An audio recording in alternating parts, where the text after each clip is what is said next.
Oh, Mr. Wash, the amulet is glowing again. Does that mean we're going on a new adventure? Exactly, Milo. Today we're traveling to Africa, to the vast savanna.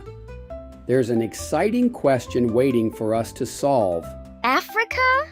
Oh, that sounds like an adventure. What question is waiting for us? Let's find out. Hold on tight, Milo.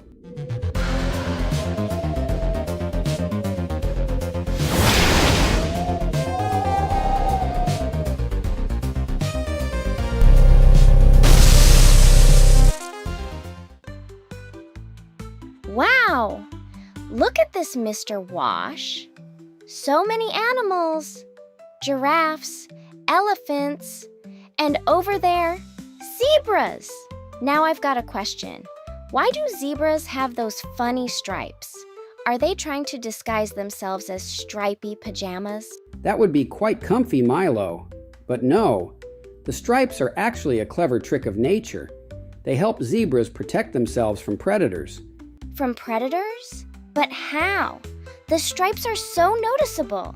They look like walking barcodes. That's the genius part, Milo. When many zebras stand together, their stripes blend into one big, confusing pattern.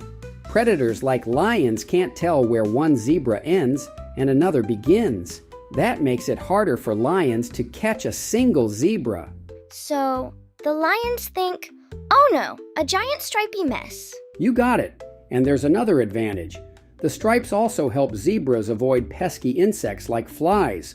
Flies don't like the stripes at all. So, zebras are like superheroes with anti-lion and anti-fly stripes? That's so cool. Stripes aren't just pretty, they're super smart too. Exactly. Kids, that's it for today. Take care and stay curious because knowledge is the coolest adventure of all.